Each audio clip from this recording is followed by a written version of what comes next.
ಒಂದು ದೇವತೆಗಳು ಸಾರ್ ತೋಟದಲ್ಲಿ ನೆಲೆಸಿದ್ದಾರೆ ಅಂತ ಹೇಳ್ಬೋದು. 1 ಎಕರೆ ಜಮೀನಲ್ಲಿ ಏನೇನು ಅದ್ಭುತವಾಗಿ ಮಾಡಿದ್ದಾರೆ ಅಂದ್ರೆ, ಒಂದು ಬಾರ್ಡ್ರಿಗೆ 60-70 ತೆಂಗಿನ ಮರ ಹಾಕಿದ್ದಾರೆ.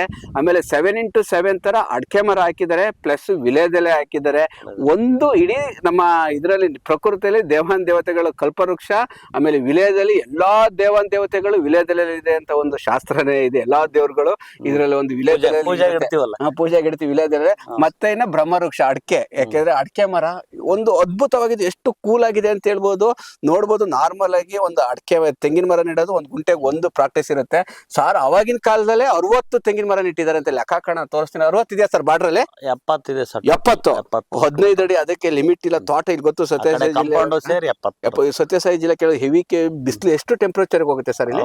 ಟೆಂಪರೇಚರ್ ವಿಪರೀತ ಇರುತ್ತೆ, 40-45 48 ವರೆಗೂ 48 ಟೆಂಪರೇಚರ್. ಅಂತ ತೋಟದಲ್ಲಿ ಅಡಕೆ ತೋಟ ಎಷ್ಟು ಕೂಲ್ ಆಗಿದೆ. ಎಷ್ಟು ನಿಮಗೆ 6-7 ಹೊಂಬಾರೆ ಬಿಟ್ಟಿದೆ. 102 ಕ್ವಿಂಟಾಲ್ ಸರಾಸರಿ ಹಸಿ ತೆಗೆಯೋದು 62 ರೂಪಾಯಿ ಪರ್ ಹಸಿದಂಗ್ ಕೊಡ್ತಾರೆ. ನೋಡ್ಬೋದು ಎಷ್ಟು ಅದ್ಭುತವಾಗಿದೆ ತೋಟ, ಪ್ಲಸ್ ಆರ್ಗ್ಯಾನಿಕ್ ಆಗಿ ಮಾಡೋದು ಇವರು.